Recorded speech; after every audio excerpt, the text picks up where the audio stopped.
Welcome to my video on the 2018 movie The Favorite, continuing on Yorgos Lanthimos' filmography.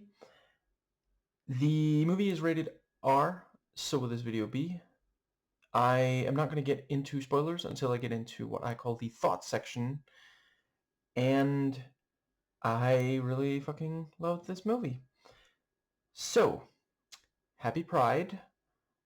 I'm definitely going to discuss how this movie fits that. In the thoughts section, there's not going to be terribly much in the review itself for reasons that will become clear if you watch it. Now, before I want to briefly note that in the description box of this and the other couple of Yorgos Lanthimos movies I've done videos on, so those being Dogtooth and The Killing of a Sacred Deer, I included a link to a video by a girl on film about, how Yorgos Lanthimos writes women as a man. And yeah, it is fantastic. I'm going to try not to restate here or in upcoming videos what she said, but yeah, fantastic. In general, great channel. So, basically this is about Queen Anne and some of her court. And I kind of love that it doesn't really give very much context. You kind of have to know. I knew just enough about the historical stuff. I'm probably not going to particularly bring it up to comment on. I'm sure others have. But yeah, like, you're going to be lost if you know absolutely nothing about the the situation before you start watching. The movie does a really great job with the setup and payoff. There are things that will immediately, have a payoff. Some it is a while before. Certain things have more than one payoff, and like, it's one of those where it's quite easy to follow sort of the practical of what is happening. It's not particularly confusing in that regard, so we can spare the brain power of trying to keep up with that and just focus on the emotion, the motivations, and just admiring the goddamn artistry.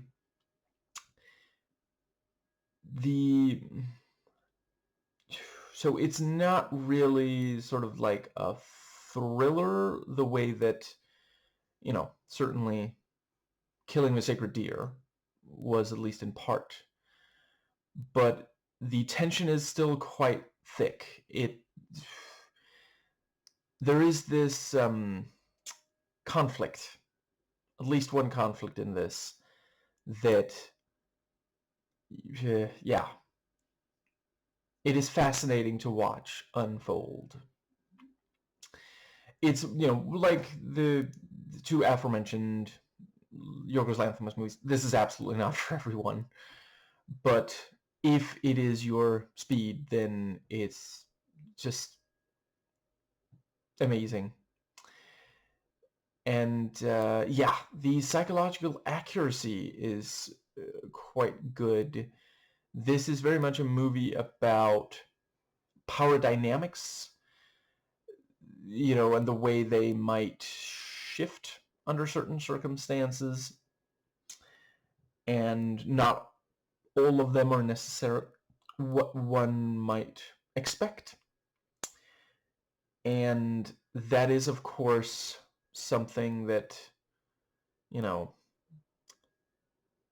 under a royal family, when there is no actual democracy, that is quite there's yeah, it's a big thing in real life, so it's important to explore in media, especially because in recent years, including when this was written and made, directed, produced, we're seeing an increase in, it's not always succeeding, but there are more and more attempts by wannabe dictators trying to become dictators. And, right now we are seeing, not this exact movie, but things play out that definitely resemble it more than might be comfortable. Right now we're seeing Trump, somehow both grovel and have others grovel for him. And I don't know. I just feel like, obviously I'm not advocating for anything violent. I mean through political means, but maybe it wouldn't be the worst thing in the world if he were removed from office and tried to spend the rest of his life engaging in restorative, not retributive, justice. And yeah, I was genuinely enthralled by the characters here. It is also a movie that stays completely true to itself. It never feels like it is flinching for a second or a fraction thereof. And I felt they did a good job of getting it close enough to authentic to reality. I don't think that it needed to be, I don't want a documentary about, I would rather watch this than a documentary about the same situation. Yeah, like, I guess I've pretty much made my point on that. So, the level of detail is also very impressive. I will discuss shortly that more so, but yeah. So it is very much a movie that goes into how hurt people, which I think is an appropriate way to put it, considering it is, fairly arty-farty. But considering the crass tone of much of it, maybe it's better to say that it's a movie wherein shit rolls downhill. And yeah, I don't know. I worry what I just said came across as criticism. It is not. I love both how much of an art film it is and how absolutely disgusting it can be. Um, and not just because apparently there were some prudes who just thought that it would be like a traditional period piece and were appalled at what they got. So the dialogue is absolutely delicious, both in writing and delivery. This is a movie where a woman is not merely described as, that this could be really bad for her. She might end up on the street. No, it's a film where they say, and I quote, that she would end up selling her asshole to syphilitic soldiers. I have decided I'm not going to give too many more quotes in this section, but like the dialogue here, it's amazing. And yeah, as per usual, Yorgos Lanthimos' direction, just I'm trying to not just restate what I've said before, but it continues to be deeply impressive. I love the way that he continues challenging himself. Now, to be clear, I have not watched everything he's made, so I don't know how much of what is in this had not been seen in yeah, the earlier stuff, but certainly, comparing this to Dogtooth, it's, which I still love that movie, but yeah, like the scope here is much greater, and I'm genuinely really impressed by his ability to still deliver something that is uniquely of him. Like, we still have a lot of quirk. As already mentioned, there's some really repulsive stuff here, and he manages this balance between, like, I would definitely say he does want to get a reaction from the audience, but it also does not feel like that is the extent of his aim. He also wants us to think about these things, and that is something, I've been advocating for years. Listen, I think there is wonderful things you can do with a lower age rating, but stuff like an R rating or even an NC-17, the things you can do with it can really communicate things that you just don't get across anywhere near as strongly. Frankly, this is a movie where I could imagine some will turn it off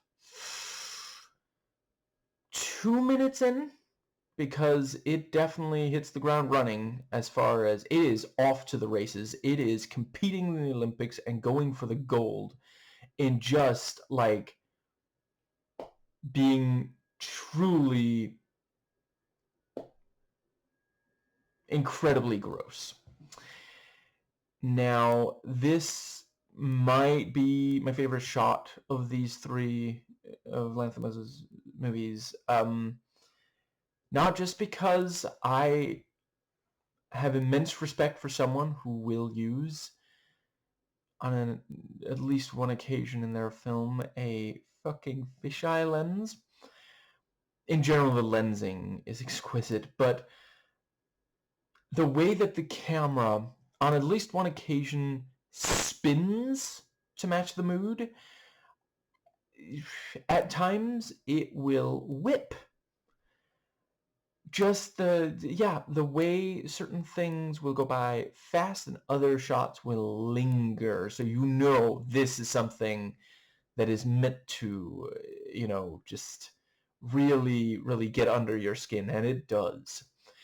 I'm not the first person to describe this as Kubrickian, but it's wonderful to see that did not perish with him. Like, obviously, I'm not making excuses for, among other things, the way he treated Shelley Duvall, but I can admire his talent nonetheless. Talking Kubrick, not Yorgos Lanthimos.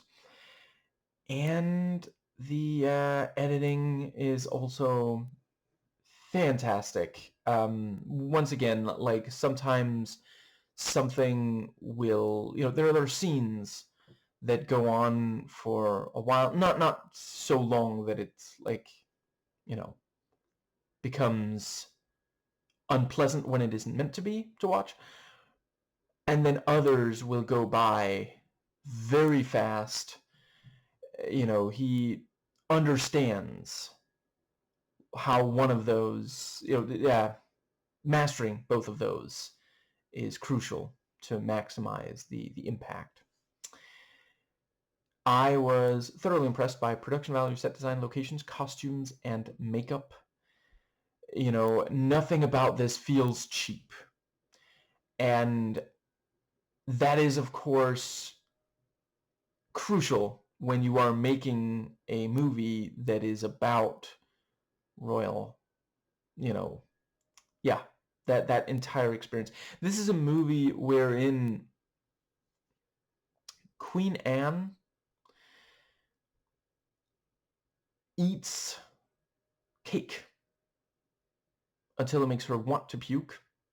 She pukes into a container, gets annoyed at the servant who wipes away what was left on her face, and then proceeds to bite into more cake Evidently, she does not even need the little drink to make you puke so you can keep eating. The set design, like, just genuinely, this, once again, the balance is we both see the way that the maids live and the queen and those very close to her. And it's also one of those movies I quite appreciate. This is not a spoiler. I'm not going to give too many details, but a pretty good chunk of it is set mostly with the queen in her court and servants and such. And so that becomes very much what we focus on. Like, we are told of things outside of this situation, this context, but that is not as much what we see.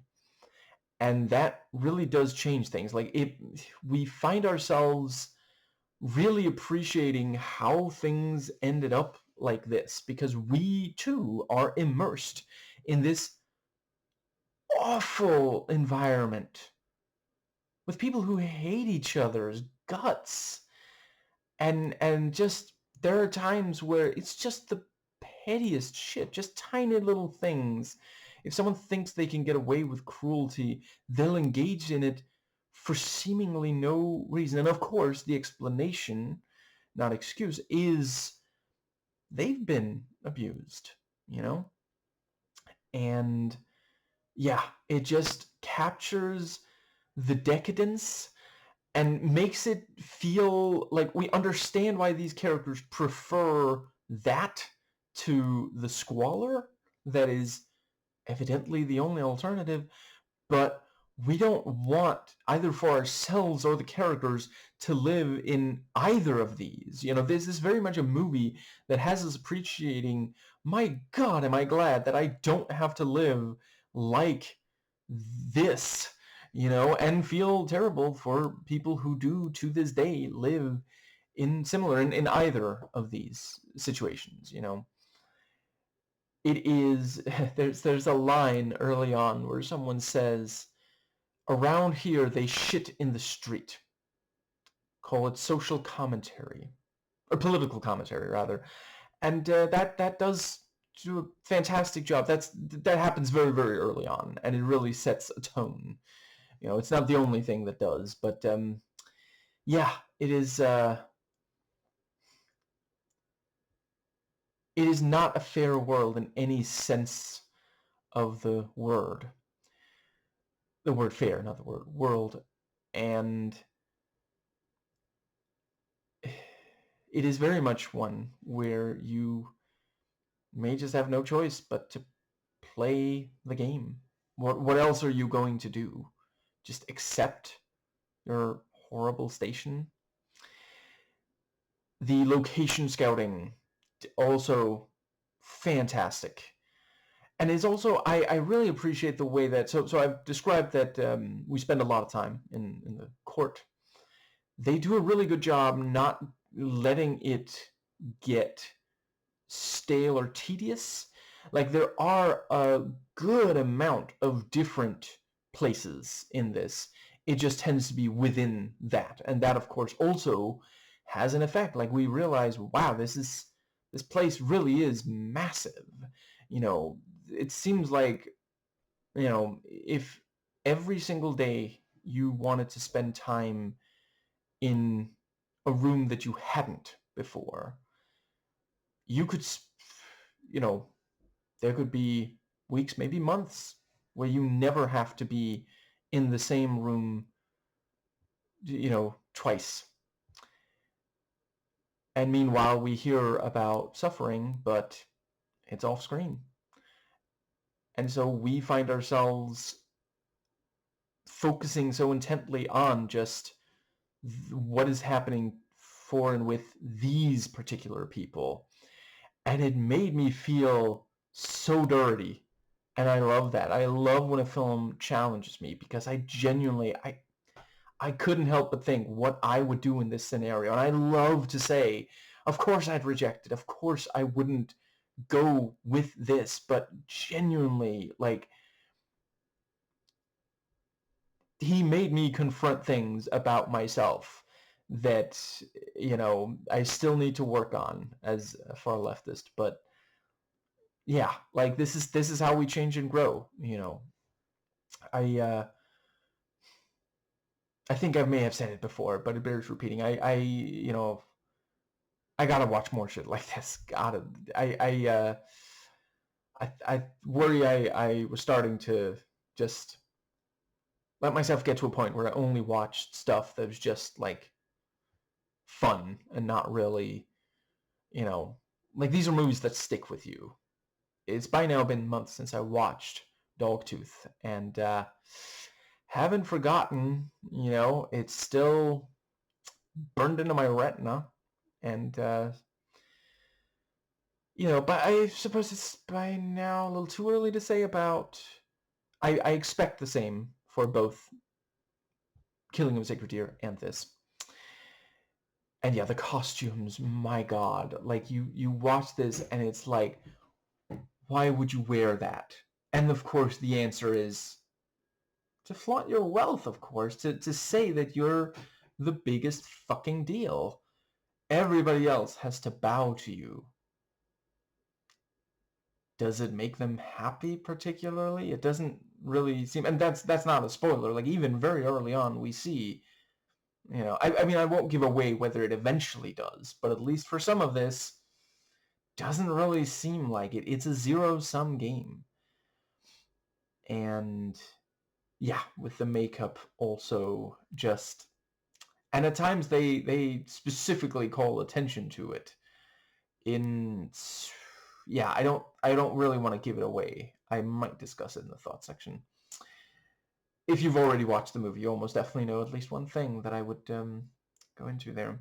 The music is just, I think gobsmacking might be the right term. There are times where it is subtle and soft, but there are definitely occasions where it is aggressive and dominant. And it stands in contrast to the, at times at least, very understated acting. There's so much going on in the faces here. And it's just, before I talk more about that, I do also want to go into the sound design is phenomenal. Like, some of the things that just, these gnarly, nasty sounds, just amazing. So, moving on to the characters. Olivia Colman, Queen, and appropriately plays one in this as well. I saw, I think it was the editing room's abridged script noted that apparently she's trying to play every queen. And I mean, I'm here for it. I've heard really good things about, I forget, what was the other place she played? But yeah, this is a movie where, much like Killing of a Sacred Deer, four of the most prominent actors are ones that I've admired for years. At least a decade for each of them. And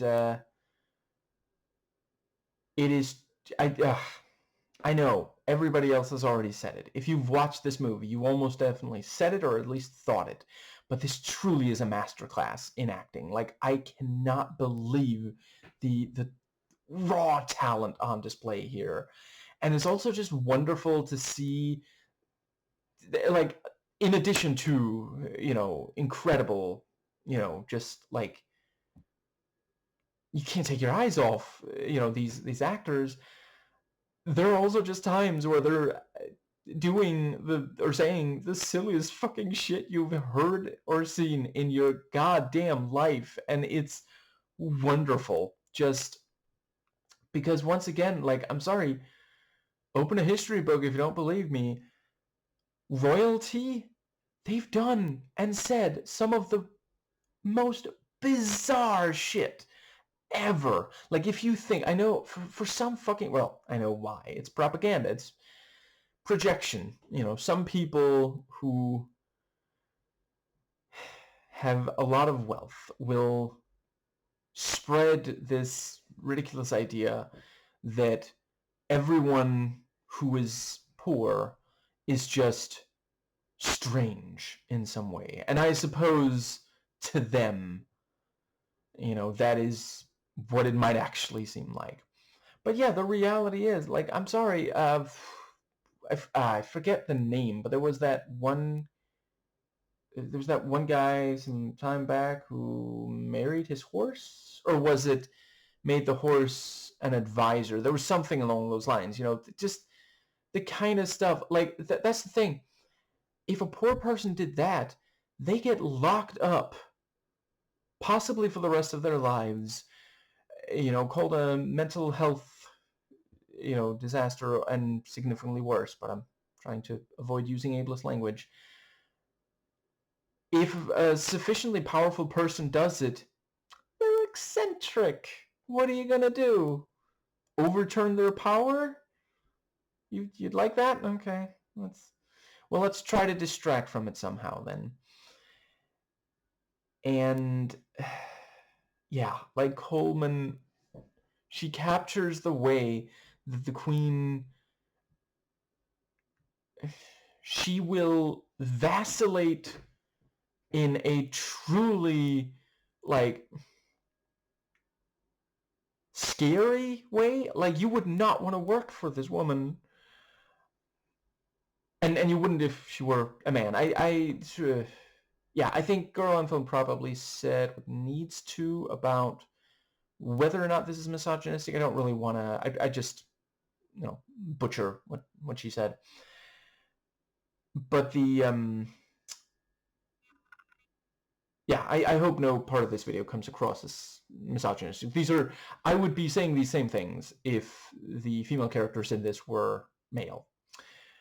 I'm talking about the way power, completely just an excess of power, power beyond just enough to feel safe and secure and able to self-actualize. It kind of destroys you. It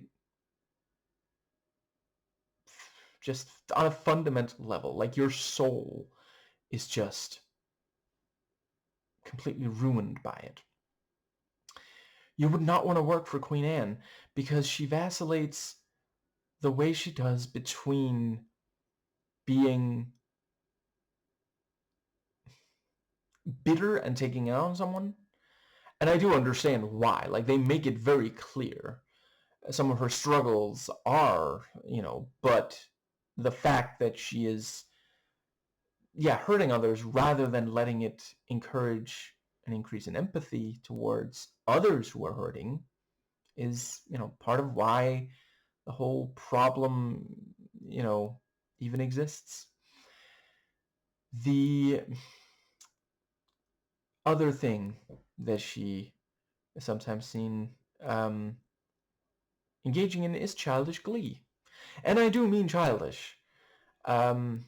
Just genuinely, like, to be clear, I try not to, unfortunately, I used to, but these days I try not to judge anyone of any age who wishes to play. The very talented YouTuber Savvy Writes Books really helped me realize, we should be playing our entire lives. And with that said, the way that it is seen here, the framing and such, makes it clear, like, this is genuinely, like, childish, not just childlike, not merely, oh, she's still keeping that alive. Part of it is the fact that, while she is doing that, at least some of the time, she's working others way too hard. And this is a movie where killing the messenger is more of, less of, like, a thing to avoid and more of a mantra. Then we have Rachel Weisz, who is the second, she plays Sarah. And yeah, like, I forget what they call it. I mean, it's essentially like personal assistant to Queen Anne. And their relationship genuinely was not quite what I had anticipated, and I don't think I really want to give it away here. I'll just say it really, yeah, it was great. And seeing Weiss, this caddy, was a delight. I don't know. I guess a decent amount of what I've seen her play has been much more like appealing. You know, it's that thing of like, if you're an actress in Hollywood, you have to be likable. Even if you play a character who's considered not likable, even if it's just traits, then a man would get him called complex, maybe win him some awards. When, you know, for the actor, the writers, yeah, you know, that can just stall, even kill your entire career. But yeah, just seeing her like this, just fantastic. And Emma Stone, who I understand replaced Emma Watson. I don't know enough yet about Emma Watson. Let's see, I guess as of yet, the only thing I've watched that she was in is Noah by Darren Aronofsky, and I do think she did well there. I don't know. I am debating whether or not I wish to overlook the presence of Ezra in can't believe I'm blanking on the title. Perks of Being a Wallflower, because I do like I want to watch her and more, and I want to watch more that Logan something is in. I was very impressed by him in Fury, but yeah, I don't know. It's let me know in the comments what you if you think Emma would have which of the two Emmas you prefer for this character. But yeah, Stone, of course, hits it out the park. Like, this is not really a surprise. You know, let's see, was it in 2018? I forget if this was the first time that she really. But yeah, you know, and seeing her turn this kind of girl next door charm that, you know, like I think that works incredibly well for her in the Amazing Spider-Man's movies. But yeah, seeing here, you know, she might pretend to be innocent, but there clearly is at least a little bit more. That's not a spoiler. It's, you know, shown very, very early on that, you know, she's not quite as innocent as she might appear. Yeah, like just absolutely fantastic. It's no wonder that she and Yorgos Lanthimos have worked together, you know, several times. And Nicholas Hoult, who I have to admit, at first, you know, I wasn't sure if his Hank McCoy would be topped by something else, but as I'm watching him play, I suppose it's not always foppish. Here it very much is. But play an arrogant upper-class asshole of the highest order is just... Yeah, I prefer it to his Hank McCoy. You know, I'm really appreciating more and more the times that he slipped at least a little bit of that into that performance, because that's not really the Hank McCoy I know from the comics. But yeah, it you know, clearly he has an affinity for playing roles like this. He also does it you know, remarkably well in The Menu. And apparently, like, I've not seen that many interviews, but he seems like kind of a just nice guy. Like, he definitely, you know, in the, you know, it was an interview with, you know, he and Anya Taylor-Joy being interviewed by a journalist, I guess. I don't really know the interviewer.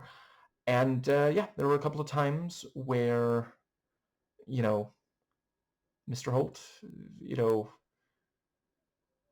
yeah, like supported something Anya Taylor-Joy said, or helped, set up something where,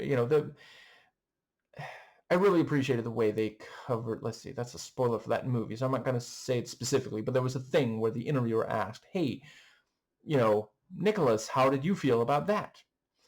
And he just says, well, that was fine by me. And then he says something that kind of leads Anya Taylor-Joy to explain, because the more interesting thing was Anya Taylor-Joy's perspective on that particular thing. And yeah, I really appreciate when a man, especially a cis-het white one, is willing to, take a step back and let a minority actually, because I absolutely agree. Like, that was very much a case where she had the much more interesting anecdote there. Now, I think that does pretty much, yeah, if you've seen him play this kind of thing, right, that's another, maybe at some point I will watch, what's it called, The Great, with Holt and Elle Fanning, who I'm also trying to watch more of, especially after Predator Badlands. But yeah, like Nicholas Holt, I wonder how much time he spent practicing it in the mirror. No matter how much time, I would argue it was well spent, because what he does with his face, my God, he can project such unbridled ego that you're just like, please shut the fuck up. Oh my God. Like, he doesn't even have to say anything. Just his face. Oh my God. Absolutely amazing. And this is also paced rather well. Yeah, I think it might be the longest of these three that I've watched by Lanthimos. And it might be the one that moves the fastest overall. I think it might be. I don't know. I could be wrong, but yeah, and, all three of these are quite well paced. But yeah, and yeah, so stuff like effects and stunts. I'm not going to give examples in the review itself, but very nicely done. And yeah, the comedy, so it's not purely a comedy. You're not going to be laughing every second, but whenever it goes for, yeah, tickling a funny bone, it tends to succeed rather well. There are some absolutely hilarious things in this. And good variety as well. The way that, I never knew exactly what was going to happen next, not only in regards to the humor, but yeah. And yeah, it is a movie that uses its R rating quite well. There were times where certain things could easily have been really gratuitous and just felt like, that's not... I mean, there's stuff that I can appreciate. Some would say is gratuitous. I would argue it's not really when we see things like sex and violence. Those tend to have something, yeah. And I'm not 100% sure that I would necessarily say that I think it is gratuitous, because to me, everything had, it all worked. It never felt like, and I'm not sure anything really overstayed its welcome either. Once the point had been made, it would move on. Yeah, I don't know. I think I maybe just like these. I forget if I ranked the first two of Yorgos Lanthimos, but I feel like he's just getting better and better, and he already started so impressively with the right. And to be clear, I forget if I'm afraid my wrists are too fucking sore to check right now, but I forget right now if Dogtooth was his debut or is just the oldest that I've watched that he's made. Now, this one is definitely 8 nightmarish experiences at the royal court out of 10. And that brings us to the thoughts section. So from here on out, once again, last chance, I'm spoiling everything about this movie. So I am going to try to keep it largely chronological. So yeah, we first see, Abigail in the carriage, and it at first seems just a more or less neutral situation. And then immediately setting the tone for both the film and how the world reacts to Abigail, the soldier just starts judging himself in, and just ignoring, like, she very clearly is not okay with this. I don't think, anyone but him in the entire carriage wants this to be happening, but it's what he feels like, and, he's a guy, so he expects to get away with it. And yeah, by the end of the movie, there hasn't really been consequences for him. Everyone looks at Abigail as something they can take advantage of, and the way she, I hesitate to say succeeds, but stays afloat, and by the end seemingly has a higher status, although, at a cost, is to join in. She can't fight it. Like the moonlight. And yeah, not only does he do that, but as she is just trying to step off the carriage, he gropes her, and she ends up,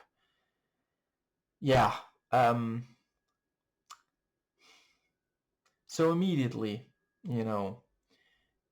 it is a movie of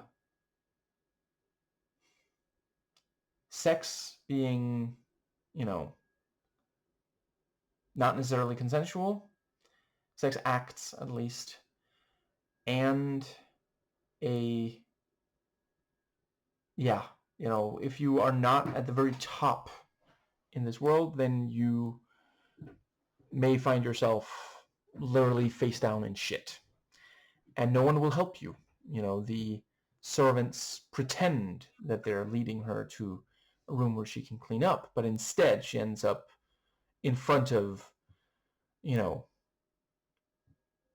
Sarah and some of the other, And they even have flies, and it's remarked, are they friends of yours? And we get the thing about, I appreciate that technically the first time she didn't say her full name, but I do feel like asking her to say her name twice feels like a power move, just kind of, not unlike, I don't know if I want to give away, I'll just say one of my favorites of the Princess Rap battles, Sarah literally might as well be saying, and I quote, "Who are you? What the fuck are you doing here? I'm sorry, can someone please remove this, she's beneath me," just kind of, yeah. And, because she has lost everything, she's going to have to work her way up, even though, she's the cousin of Sarah. She, one would expect her to have higher standing, but there's no one there to help. She has no support network at the start of this film, and so everyone kicks her while she's down. Being born noble will not actually protect you from the abuses of this world. And I wonder how many of them specifically take joy in being able to hurt someone who used to have so much power. And I mean, I wouldn't rule out that maybe she has taken advantage of at least some of the power, because she certainly does start very early in, going outside of what she can do. Although at the very start it is just to heal from the lie. But yeah. I don't know. I mean, I guess, right. And God, that shot where we see her sleeping in it looks, no one should have to live like that, obviously. And yeah, she's told to clean. And then we get the lie. And yeah, just casually, as soon as she's already plunged her hands in, because she thought it was just soap, the other person says, "Oh, you might want to use gloves. It's lie." And yeah, so she gets herself a horse, gets out and gets the what's it called, the herbs. And I love the way that they're at the start. The herbs, at the very, very start, she just uses it to heal herself. I do get the sense that she is at least intending to regain her status without any manipulation and without harming others. But after a little while, she does, she sneaks in and applies the herb to the queen, and then makes sure the queen knows it. And a little later, she's using her knowledge of herbs to poison Sarah, So, and I think that might just about right. Yeah, and so in the abridged script, he's simply referred to as Hunk. I think I'll call him that as well, mostly because I don't remember his name, and once again, risk to sort of check. But yeah, he catches her there, and it is very clear that he, at the very least, desires her. He claims to also actually care about her, but he does also threaten her, because the fact that he knows could get her punished. And the editing room script points out, well, we only see stripping and whipping once, and only briefly. They mention it enough that should probably be displayed at least once. And yeah, by the end, the two of them are technically together, but it's a marriage of convenience, as so many times in history. And I appreciate that it acknowledges, while obviously it is worse for women, a lot of men aren't actually happy there either. Like, all those, like, every so often I get to enjoy a video by, I enjoy all the ones I watch, but I get to watch and thus enjoy a video by a member of the LGBT plus community wherein they explore the "Are the Straights Okay" subreddit. And the answer is always no. And they will sometimes talk about, the YouTubers will sometimes talk about, wow, so many of these men just hate their wives. Why don't you just get a divorce? And yeah, like, it's not, there's a lot of people who are not happy living their lives like that, but of course, societal pressures, which I'm not the first person to note, and many of the aforementioned YouTubers go into as well. Anyway, I think that pretty much brings us to the, yeah, like, even early on, so I alluded to the relationship between Sarah and Anne, and yeah, like, Sarah describes it as love and says that's why she's so honest. And I think there might be some truth that they, at the very least, appear to have felt love for one another. Actually, I suppose Anne, even by the end, she can't completely let go of, but the betrayal And I do also appreciate both that it has consequences. Sarah went too far. She really did think that her position of power was that secure because she's shunned before she,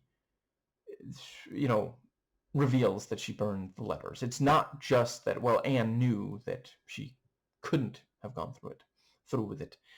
Because the thing is, hypothetically, if she hadn't burned them, if she had gone through with it, if Anne had removed her from the royal court, there's some chance she's not getting back. Like, hypothetically, maybe the next person in line would bring her back, but, like, who wants someone who betrayed their predecessor near enough that they can betray you as well? And also the fact that this is the last resort for Sarah, because she does, like, at this point, she has technically been fucking poisoned, And I think let's see, but yeah, the part where she says, "You look like a badger," which, I mean,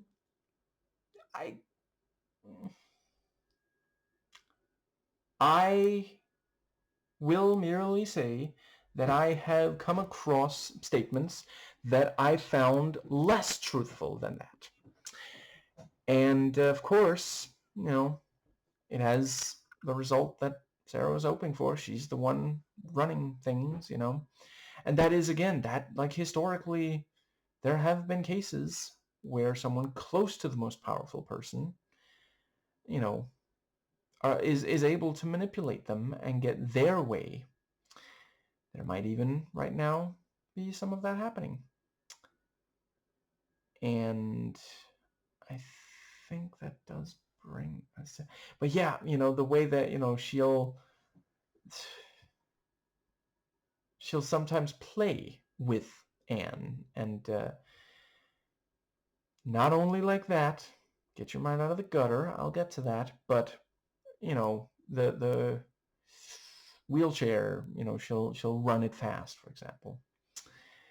But yeah, obviously part of it, and that is where we get to why I did this for Pride Month, is the sexual relationship, which was, of course, completely unacceptable at the time.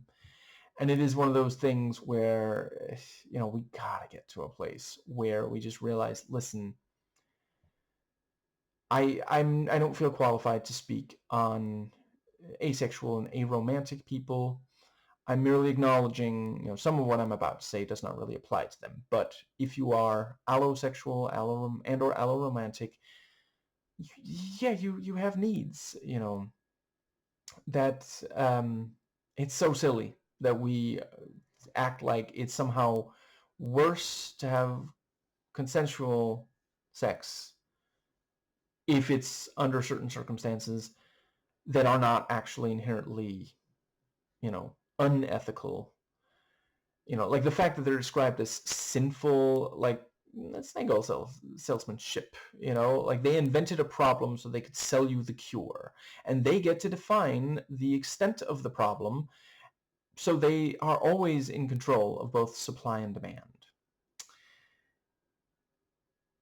But at the same time, I've encountered significantly higher number, like one is too many, but entirely too many male misogynists who will make excuses for rape and sex trafficking, the men engaging, the men making money off sex trafficking, not the women being sex trafficked. They're apparently horrible, even though they were forced into the situation in the particular examples I'm talking about. Well, I guess no one chooses to be trafficked. Rather, sorry, that was very poorly phrased by me. They'll make excuses for rape and sex trafficking, but also say that it's awful to have sex in certain ways. And of course, if you are a woman, that way is with more than one man, but they also want men to be having a lot of sex with a lot of different people, and none of them can be men. I think it's noteworthy when someone, part of their ideology is that they the problem that they describe that doesn't have to be a problem in the real world. Like if someone wants to have sex with multiple partners, I mean, as long as there's consent, as long as, yeah, like be safe about it, there shouldn't be a problem, But they'll act like that's a problem, but then at the same time say, and I would like to further that problem. I would like to make sure that as many women as I can, convince, however, by any means necessary for some of these men, I would like to do the thing to them that I believe makes them lesser, because it makes me feel better. And yeah, I appreciated that this explores the sometimes complicated nature of sapphic relationships, because certainly, Anne does desire it.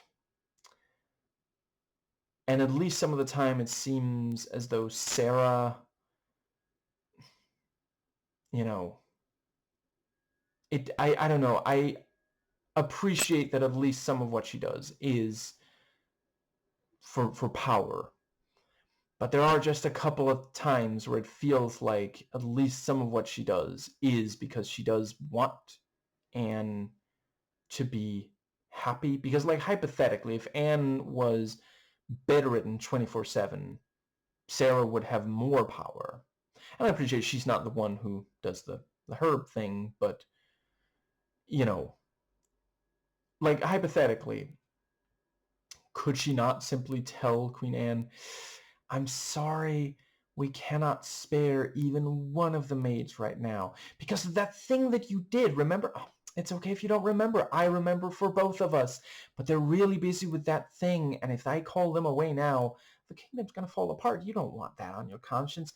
I'm sorry, you're just going to have to stay in bed and be in pain, because, there are some people who will use that kind of thing to their advantage, because if you are less mobile and in a lot of pain, manipulative people will have an easier time, well, manipulating you.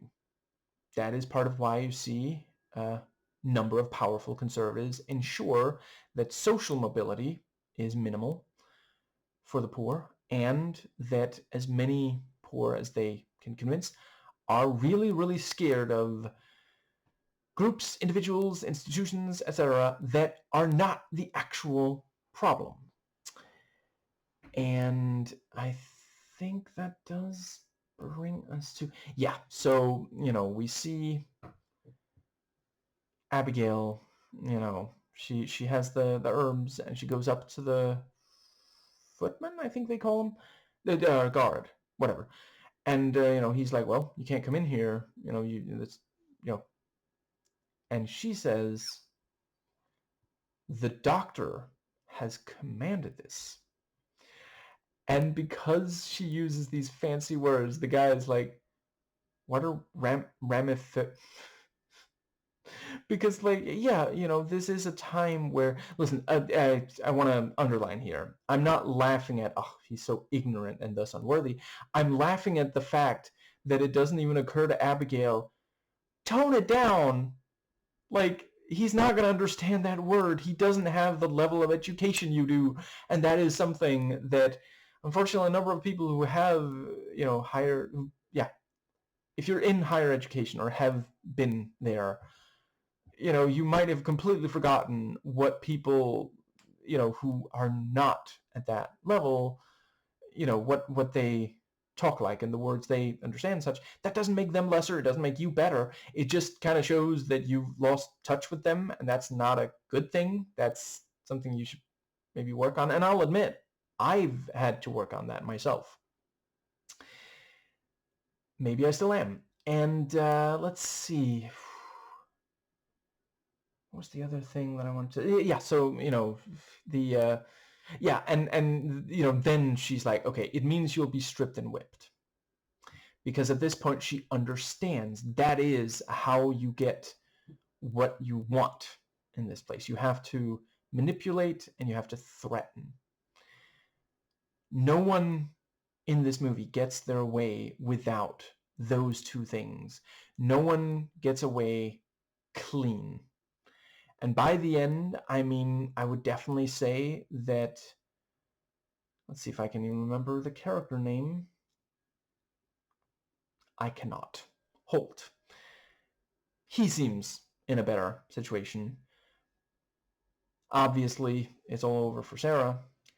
Anne is unhappy without Sarah and takes it out on Abigail. And now Abigail, she's young. She could live for decades. It might never get better. It might get significantly worse. I get the sense that this is just the start.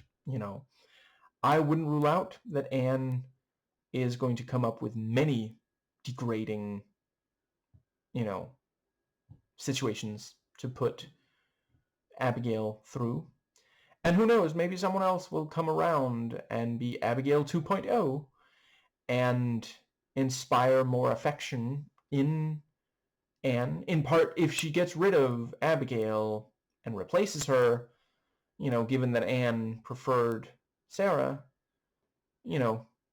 she might treat the new Abigail better than the current one. And maybe at some point she'll get bored with the new one and go through more and more, which once again, sometimes powerful people will just eat you up and spit you out. Sometimes you're lucky if you survive the extent of the abuse. And that is why we should, once again, non-violently resist.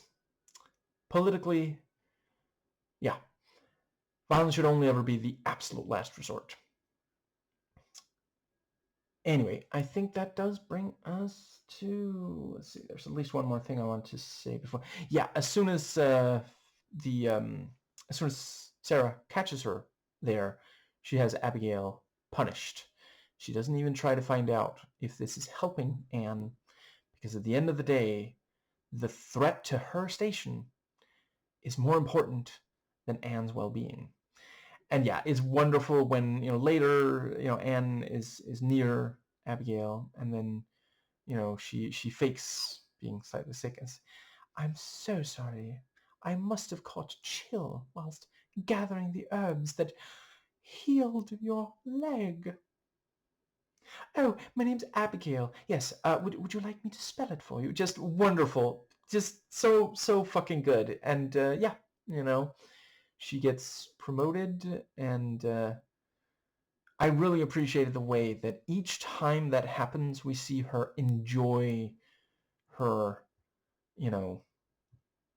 yeah, the new, well, at least once we see, she gets better chambers, and she clearly is very relieved about that.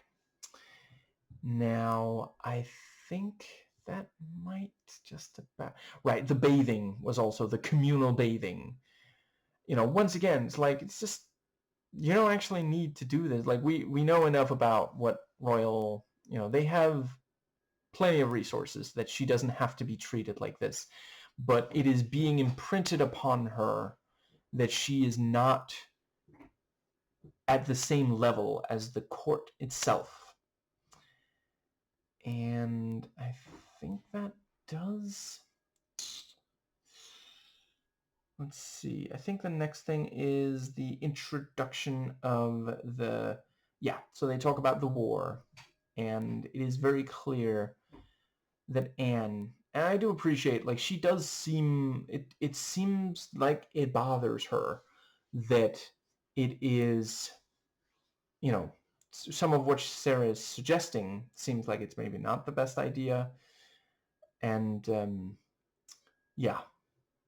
Holt trying to get his stuff done, and obviously being very frustrated when it's Sarah rather than Anne that he's dealing with. And I think that is when he tries to befriend Abigail. And I like that at first, like she does try to get some information and pass it to him, and some of it does help. And then later, the power dynamic is flipped because he needs her more than she needs him. And let's see, the subtle thing of she starts by saying, I need, if you would convince the queen of this, And first he tries to simply say, if you have so much influence with her, why don't you ask her yourself? And she says, I'd rather she not think I need something from her, because that weakens her, situation there. And she's like, listen, if you don't want this, I don't need you. And then he's like, okay, maybe if, maybe we could compromise. And she's like, no, I think you're going to do the thing I want you to, and then we can see what I'll do for you. Just fantastic. Because, at this point, he hasn't really done anything to suggest that, like, why would she be particularly loyal to him? And that is also noteworthy. Like, several of the most powerful people here clearly don't care about the war. And, there are several things going on with the war. One is the possibility of revolt if the taxes are raised. One is lives lost on both sides, really. And, this thing of like, well, we could probably get peace, and then we have the war hawks come out and say, we've only won once, we want to win more times. Such is the nature of being a war hawk. It was so fucking good, the bit where, so yeah, Abigail overhears about the tax raise, and then, Holt, my queen, if I may, I am so grateful that not only are you not raising taxes, it would never even cross your mind. And hypothetically, if someone recently suggested that you should, obviously they would not have your best interest in heart. And I just wanted the entire court to hear that obviously our dear queen would never do something so destructive. It would be a terrible decision. Back to you. And Anne is like, okay, I guess I'll fake fainting. I don't know what the fuck else I can even do. What am I going to say to that? So just, yeah, fantastic. Let's see. And I think that does pretty much cover the... Right, I appreciate, so every so often you come across people who say that some are simply faking their disability. And I suppose, I'm not saying that it never ever happens, but the accusation is leveled at many who are not. And I mean, I'm not the first person to note it, but under capitalism, like, disability is essentially seen as a moral failing. Like, if you are not making money for the rich overlords, then you are worthless and should feel bad, and we should all judge you rather than just fucking help. Like, I'm sorry. I know not everybody agrees with my far left ideas, but I do personally think if someone needs help, we should help them. We are a social species. Society is built upon us working together. Like, don't let rich, powerful people convince you otherwise. Divide the working class when we have so much more in common with each other than with the wealthy. And I think that is just about... I must talk about, so am I remembering it right? Didn't she say, let's go shoot something? And then, at first, I think that was the thing I was thinking of, where we see, over time, because they shoot together, I think, 3 times, and Abigail gets increasingly great at it. And obviously, like, it feels silly to even explain the metaphor, but yeah, you know, what are they doing if not just flaunting their power? They don't need to shoot. They have enough food at this place, 100%. They just like the idea of having the power to kill a living being and get away with it. That's what it is. And the fact that it's like birds in the sky is just so they can like show off, oh, look at how good I am at killing something that's moving and in the sky. And my God, the line, Abigail, all you're really doing is damaging the sky. I fucking love the dialogue of this movie. My God, it is just so glorious. And let's see, that's the... Yeah, and so the second time, Abigail is doing much better. And then we have the thing about, like, I'll keep your secrets, including your greatest one. And then, the mock execution is really what it is. And then she's like, oh, if one forgets to put the bullet in, then, it looks like you shot someone. And it's actually a very funny japer. Not just prank, but japer. I also love how period accurate it is. God damn, I meant to say that in the review. Fuck. The dialogue and such. Anyway, I did talk about authenticity. Anyway, yeah. Of course, someone might accidentally forget. Like, that is the most thinly veiled threat. It is practically see-through. Just, yeah, could not be more clear.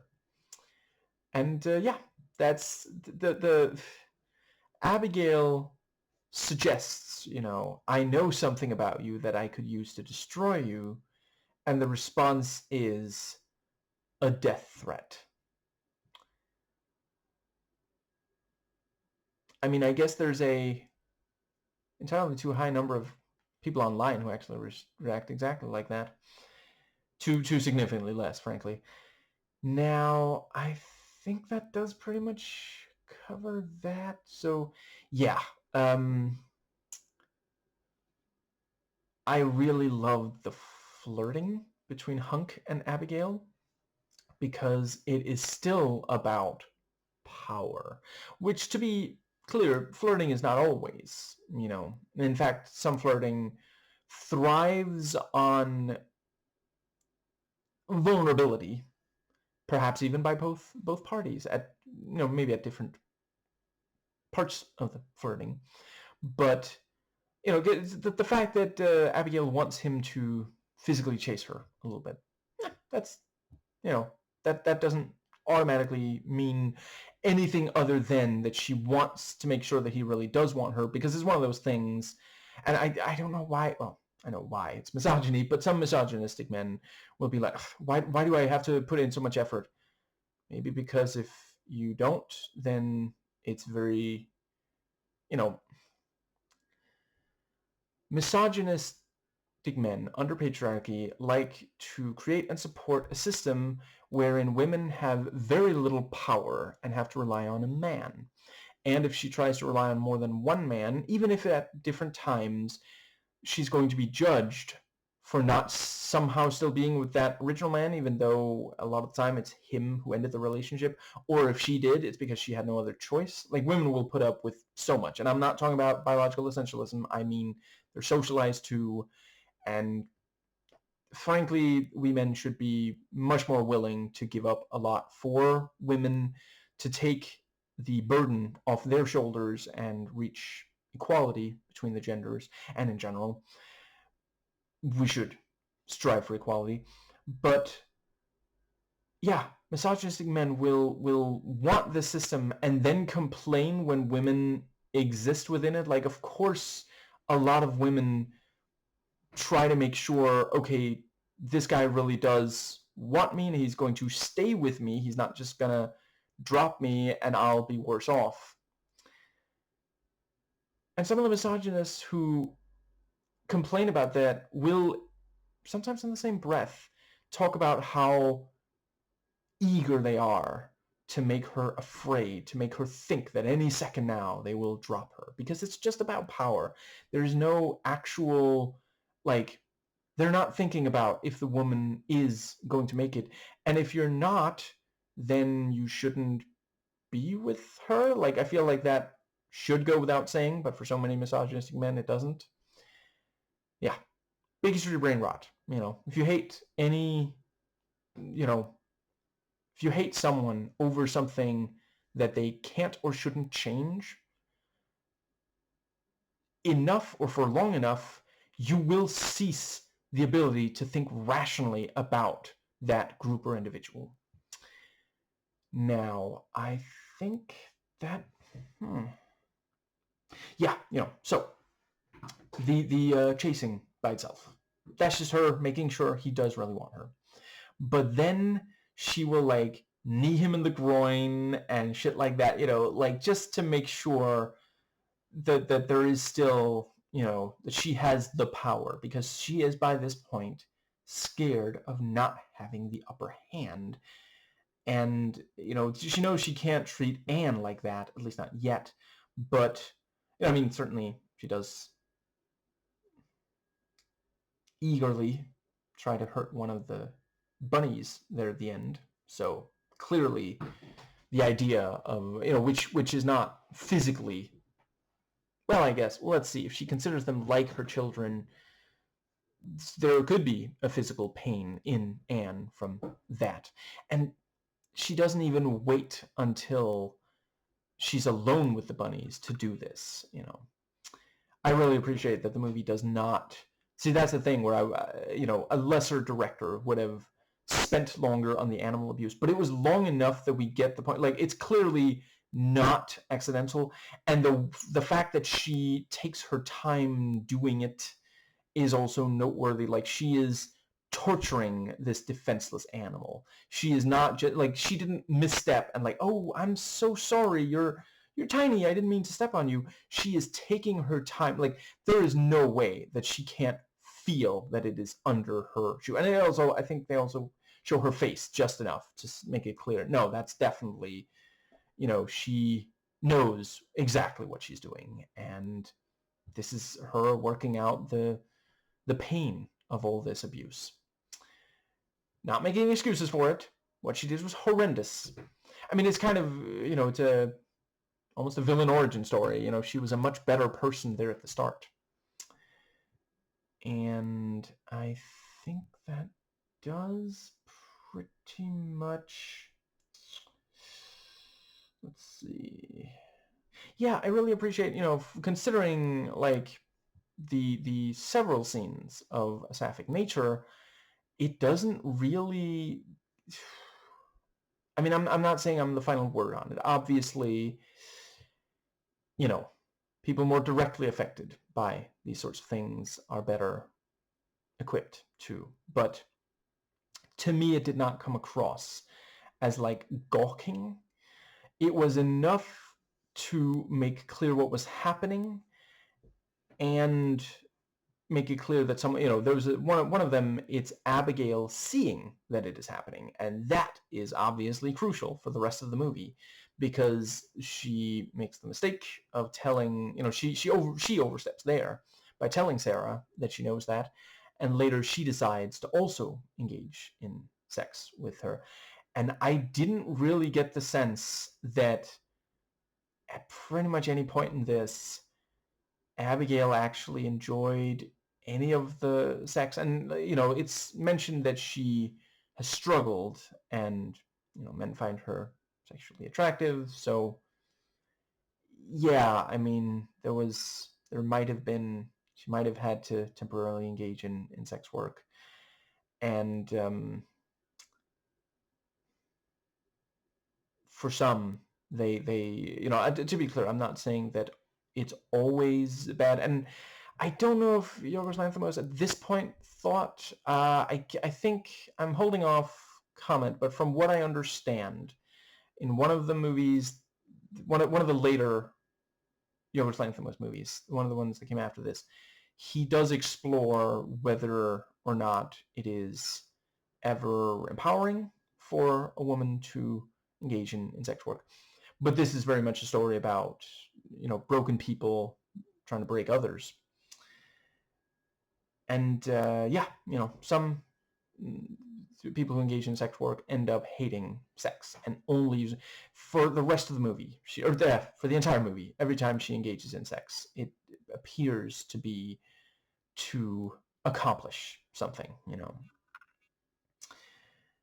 And that is, of course, something, I don't get the sense that the movie is saying that, because it is unfortunately a trope. A number of people think that if you are not straight, then you must be a rapist, which is just fucking absurd. And once again, like, some of the time projection, because a lot of rapists are cishet white men. Significant percentage.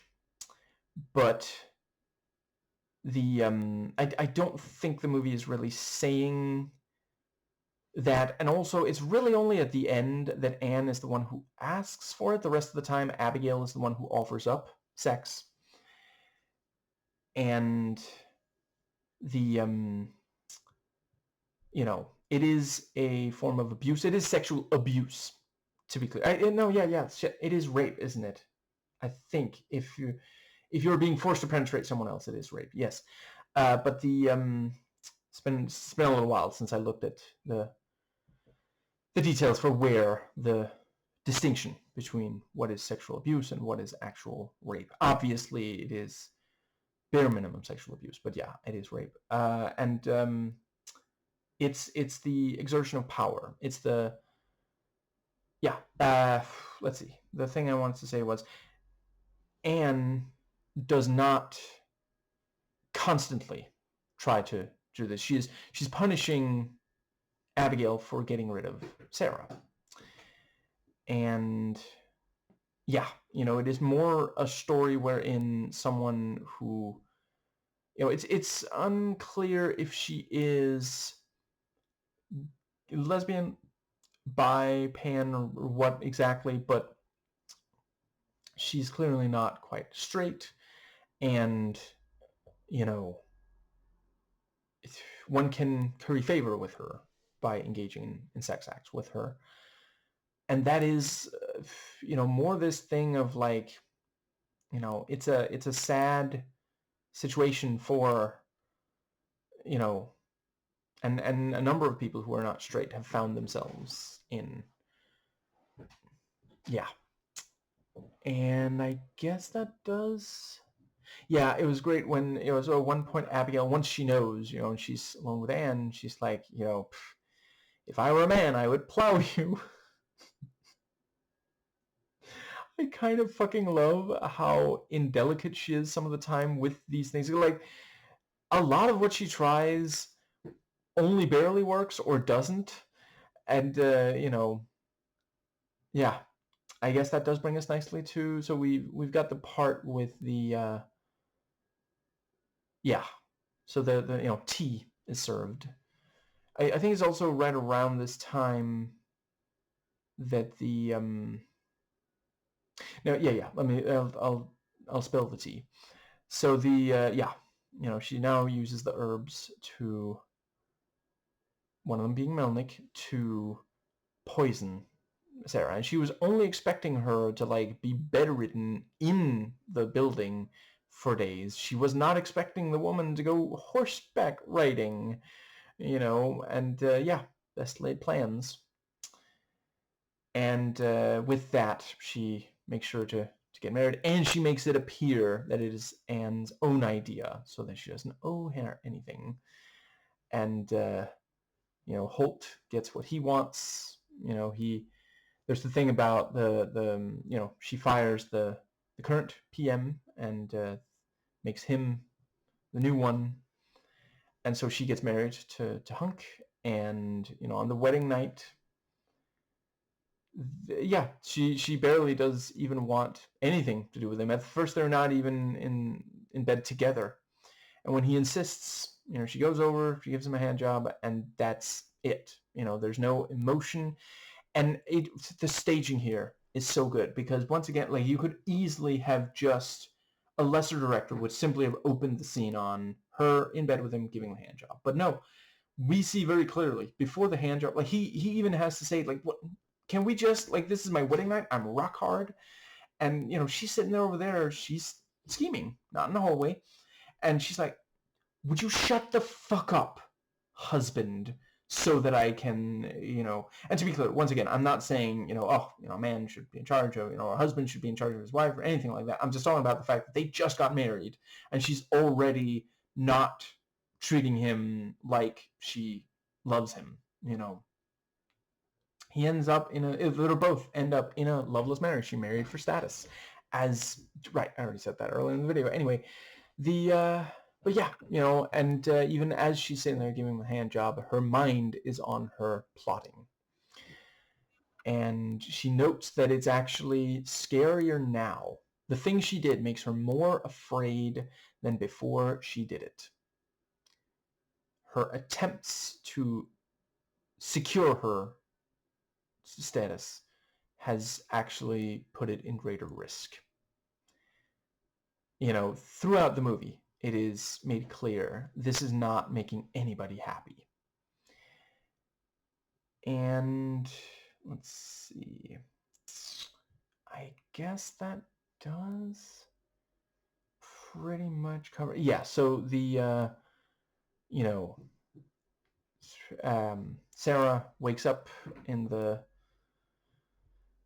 place, and we have the bit where she's flashed by some of the, because they realize, oh, this is like, she's like noble or something, and they want to humiliate her because they feel like they can get away with it now that she's there.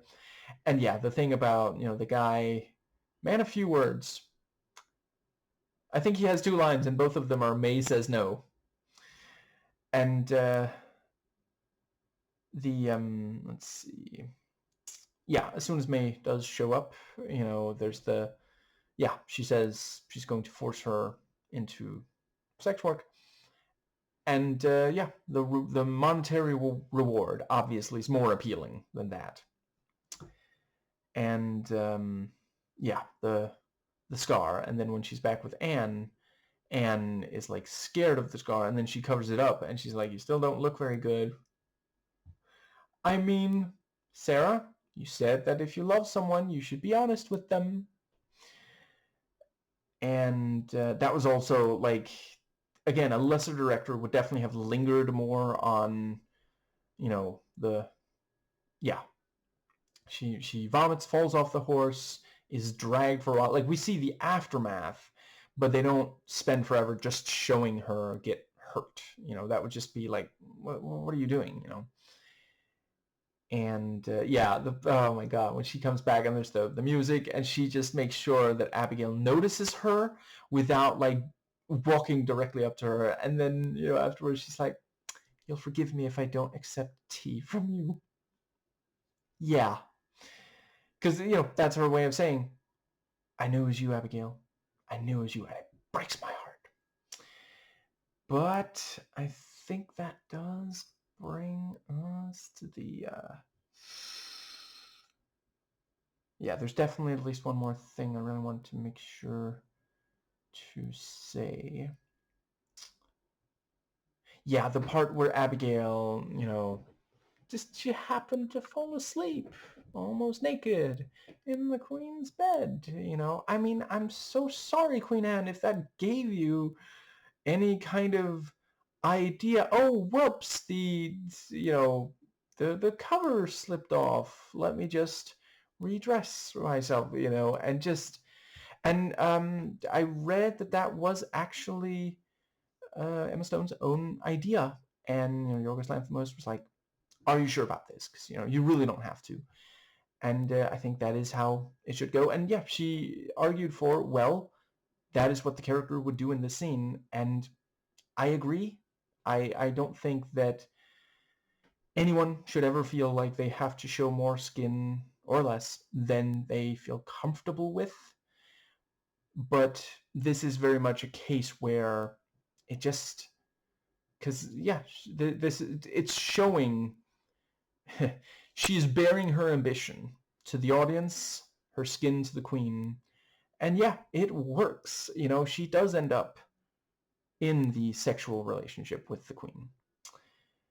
And I think that might... Right, and also, you know, we see Hunk is not happy about her sitting on the lap of this other guy, and she's now become just as big of a jerk. You know, she's starting food fights. She's, you know, in a fancy dress, fully made up, and, you know, fantastic choice. Like, it really underlines the...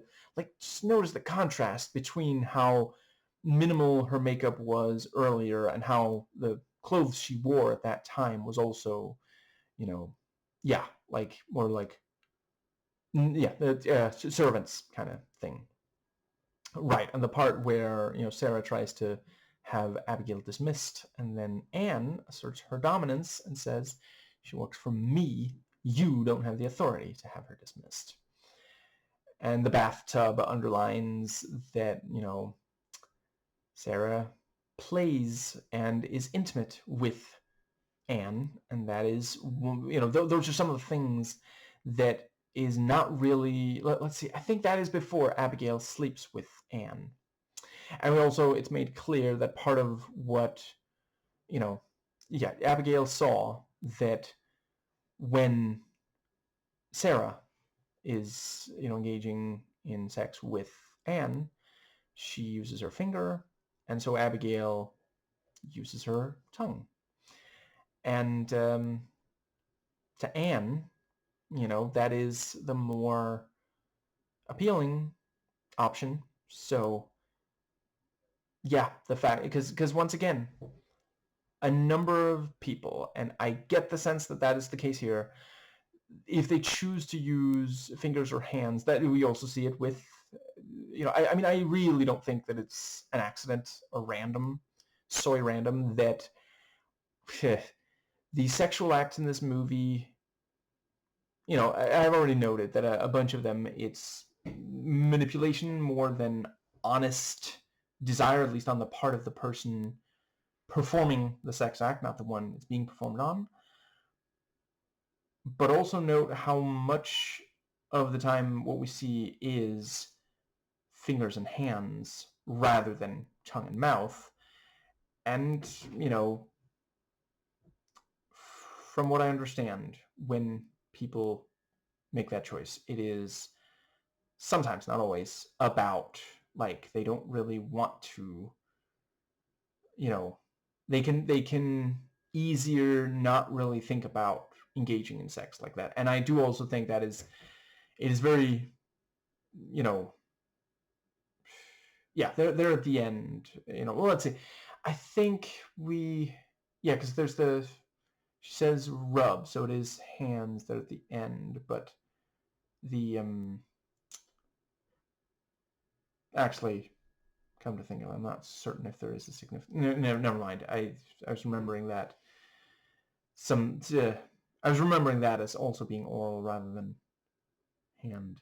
Anyway, the let's see. Yeah, Sarah thought her standing was so unimpeachable that it would simply be impossible for, you know, she would never need to perform oral on Anne, and so doesn't. Now, I think, and that is the thing, you know, part of their relationship is sexual, based on sexual favors, and if there is not sufficient emotion there as well, someone else might come along who will, you know, maybe do other sexual favors, do it more frequently, or maybe they're, you know, they have more experience, or they do it in a way that the person is not used to, and such, you know. And this is, of course, this, I say that to explain to a number of misogynistic men why, you know, sometimes their relationships turn sour. I don't, there's a lot of women in the world that I do not have to explain this to, because they are well aware that they have to make sure that, once again, you know, and the reward for, you know, trying to make sure that the relationship is long lasting is that in media, women are called, you know, oh, they're just obsessed with relationships. under capitalism for a very long time, and in many places still to this day, women literally can't have any kind of financial security. Sometimes they will not be able to eat that day if they are not in a relationship with a man. And once that first man, if he is no longer in the picture, even if he dies, that's somehow still her fault. Ridiculous. Yeah, a lot of other men will not want her, maybe especially if she has children. You'll note the rhetoric around single mothers, and they're frequently blamed for it, even though a lot of the time it is the man who, it's not always the man's fault. Sometimes it's his death, but it is, yeah, a lot of the time it's the man who ends the relationship, or the woman only ends the relationship because it is impossible to, yeah, to keep it up. It just hurts too much. Now, a lot of men will not be with a woman who already has kids from a previous relationship, but a lot of those same men will also insist that a woman has to have kids, and then they might leave. They might not just leave her, they might refuse to pay child support. They would rather their children suffer than their ex have any kind of financial security. Now, okay, at this point I feel like I must just very briefly mention, some of the women worst hit are trad wives. And you don't have to take my word for it. A number of excellent female feminist YouTubers have done great work talking about this. Anyway, I think that does... Oh, I wish I could remember the titles. Let's see. I think there was a recent one by L Literacy. Behind Every Trad Wife is a Horror Story. That was a really, really excellent video. Well, I guess by the time I upload this video, it's not going to be super recent. Whatever. Anyway, there's at least one other thing that I want to say about that. Let's see. So yeah.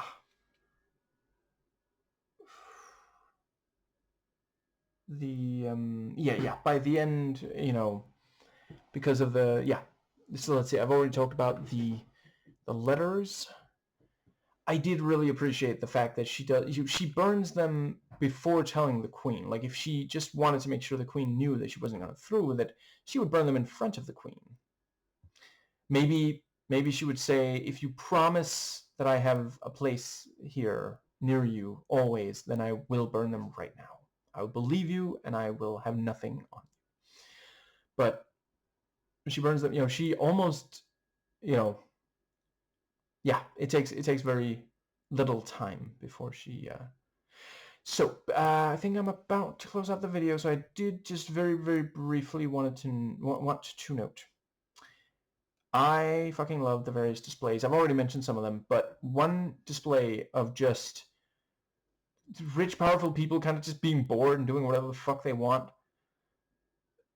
They're throwing tomatoes at a naked guy. Like, what the fuck?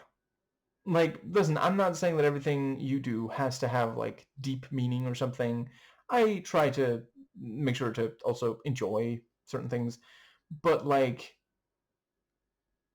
why? Other than that it's just this, like, it's taboo, and it's something you can get away with.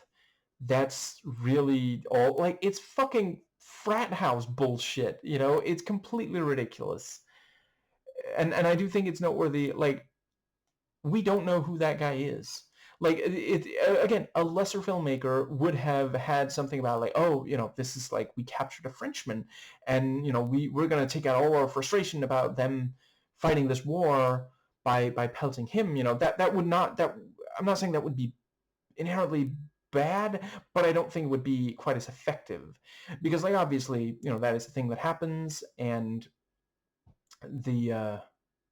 but it genuinely just is, I don't know, it's someone, whatever, he's, they're enjoying themselves doing this, Also really love the part where, let's see, I think it's when Hunk goes to Abigail and she criticizes the way he looks and grabs his face and wipes off some of the makeup, takes his wig and puts it on herself. Now, for those who might not, be aware, the wig was one of the things that was like, it was a way to, I mean, it was a sort of status symbol. You wouldn't have a wig like that if you were poor.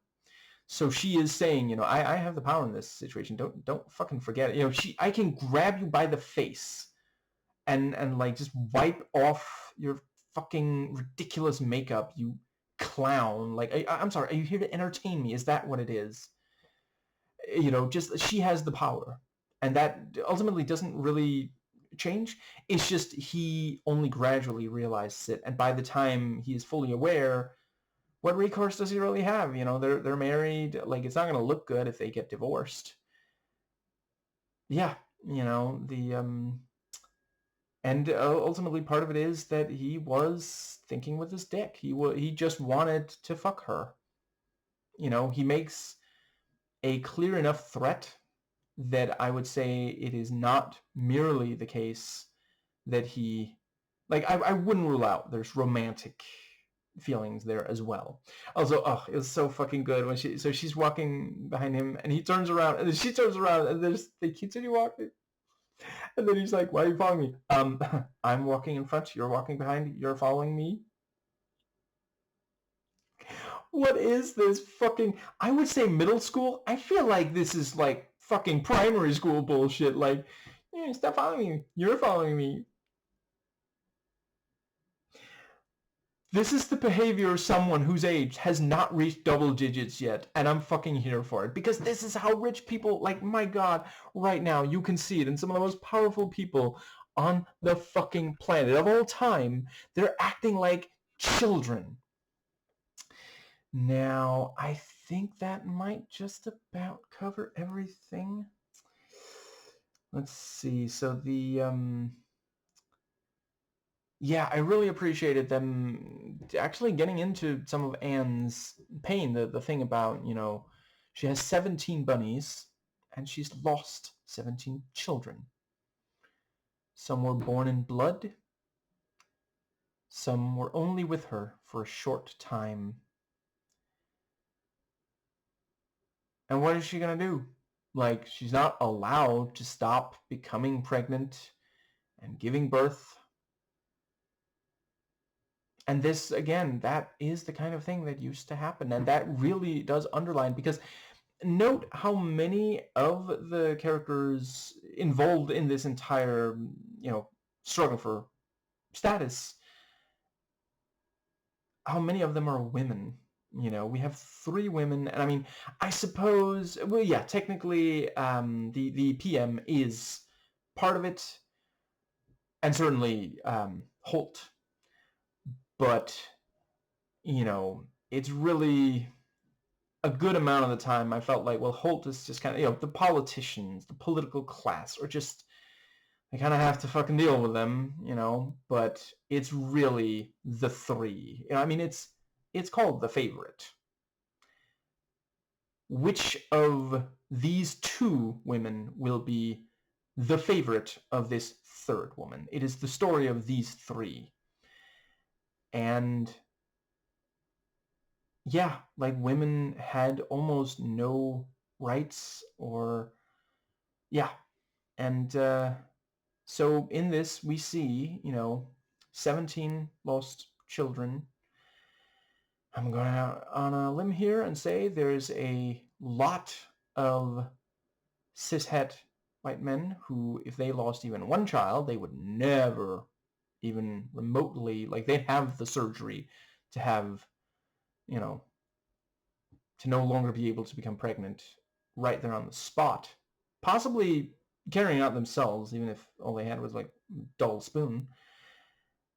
And once again, it's just expected for women to keep going through this. I mean, I just mentioned trad wives. And, yeah, I already mentioned Abigail.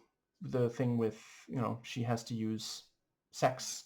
And at first, She is a healer, first of herself, then of Queen Anne, but then she poisons. And, I mean, because this is very much a situation where, hypothetically, Sarah could have ended up dead. You know, and I appreciate that Abigail didn't know, she didn't realize the horse thing would happen.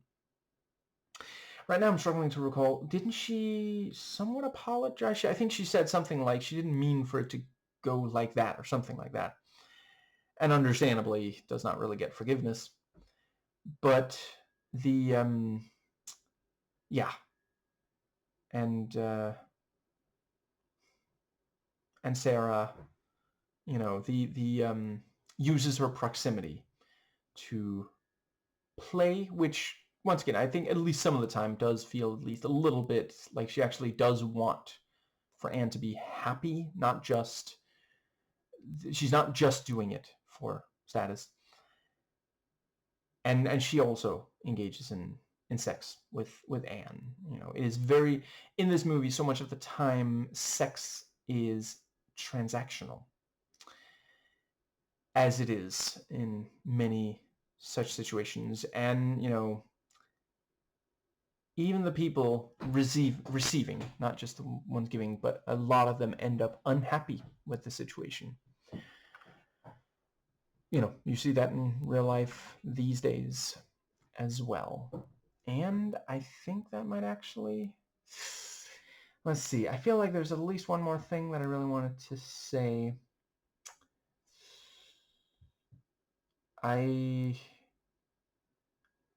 noticed this very peculiar ending shot where, you know, the bunnies, Abigail and Anne, are superimposed over each other. I am not going to claim that I currently quite understand. You know, if someone has a great interpretation, feel free to leave it in the comments.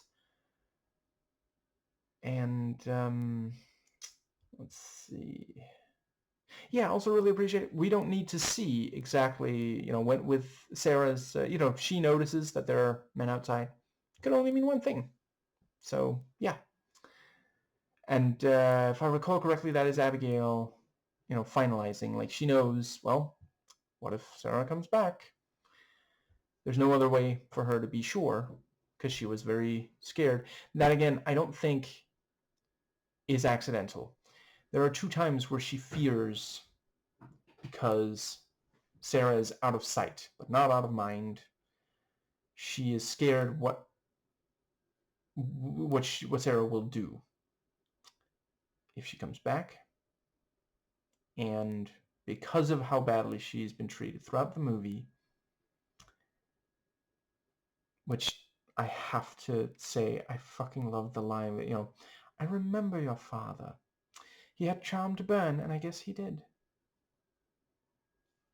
Wow. Is the body even cold yet? That is incredibly fucked up thing to say. And they're cousins. Not identical cousins. Just... fuck. That is, yeah. And she apparently didn't even dislike the man, you know? She didn't even have anything negative to say about him. Like, once again, lesser writers would have, you know, had it be like, he thought he was so fucking charming. No, she admits, yeah, he was incredibly charming. And also there was the thing about, you know, he regretted it, but he did put her up for, you know, she... Oh, right, shit. Now I remember. Yeah, there, it is confirmed that she... Well, let's see. I guess she was with that one German guy for a while. It's unclear if she had to engage in sex work after him. But yeah, and clever of her to say, you know, oh, no, a woman bleeds, you know... Yeah. Which is also... you know, I'm just going to finish my other thought real quick. But... yeah, that is... So yeah, he never penetrated her vagina, but she maybe had to do other things, is the sense I get. The way she talks about it seems more than, you know, quote unquote just. had to spend a lot of time around a guy that I didn't really want to be around, but there's the betrayal. Her father betrayed, everybody betrays her, and she's fed up with it. But no one does anything for anyone else completely selflessly, because it's not that kind of environment at all. But let's see, there was the thing with the... Yeah, it does not inspire empathy in Abigail. She just decides that she has to increase the violence. At first she felt bad about poisoning Sarah, but later she's like, well, I gotta finish the job, I guess. Only way I'll ever be safe again. And she has some security, sure, but she does not have Anne's affection, and it might not last long without that. But yeah, the fact that... right, and also I couldn't help but notice she specifically said, oh yeah, I mean, my father regretted it immediately, of course. See, that's the thing about regret. It comes afterwards, and it's maybe wouldn't have been the worst thing in the world if you thought about that before doing it, before you couldn't take it back. But yeah, the thing about... she managed to convince him that she was permanently on her period. End of discussion. And that is one of those cases where... so one of the things happening here is a lot of men are deeply ignorant about women's bodies. And I do appreciate back then, it's not like it could have gotten on the internet. This story is set far back. Wi-Fi was notoriously unreliable back then. But a lot of men also just don't want to know about women's bodies. They only want to know the aspects that they can use for pleasure. Their pleasure, not her pleasure. Well, sometimes her pleasure, but often it's an ego thing. It's the man, wanting to feel good about himself by having given her an orgasm, the like. And so yeah, one of the things is ignorance. Another is just the general discomfort, even when, it doesn't always 100% go with the ignorance. Some men are uncomfortable without being ignorant when it comes to how women's bodies work, And okay, I'm gonna feel... I guess I'll feel silly either way, but I think I may feel sillier if I don't say it in the video, if I close it without saying that, of course, ignorance of women's bodies and men riding women is how we get she-breasted boobily down the stairs. But I'm sorry, that is such a perfect... I forget if that actually was ever written or if that's something someone came up with to express how... I suppose that part of that is also just how many men are more interested in women's breasts than, like, anything else about them. Like, she has a mind, Anyway, Abigail expertly manipulates his... and that's one of the fairly few times in the entire movie where Sarah's like, not gonna lie, I'm kind of impressed. That was, yeah, good job. That is how to maneuver that situation. But she is manipulating this man because of his ignorance and discomfort surrounding how women's bodies work. And that is sometimes how women are forced to navigate the world. And to think, if this guy had been more, if not for these flaws, then, it would have been a lot more difficult. I like to think she might still have been able to get out of the situation, and, it wouldn't... I mean, she was seemingly still raped, but that, she was at least able to avoid some you know, but yeah, you know, he, through these aspects, you know, he had to make a choice between trying to find out this, because, like, okay, he doesn't have the internet. He could ask someone. You know, about 50% of the human population is female. You know, it's yeah. And if he wasn't sure, like, he could have paid a lot of money to get to the truth. He could have asked a bunch of different women to get to the answer. But because a lot of men, a lot of misogynistic men under patriarchy, feel less discomfort at the idea of, you know, they would rather settle for something that they're unhappy with, which I'm sure he was, than actually try to become more comfortable around a woman's body, especially if it's, I mean, he was apparently thinking of spending his life with her, or I mean, not his entire life, but a while with her, you know, and maybe learning something about her body, you know, because maybe he would have felt like, oh, you know, if a man knows a lot about one or more women, he becomes a woman. And that's, you know, they, in their minds, that is the worst thing in the world. And thus she got her, however small, victory over him by playing the game, using that against him.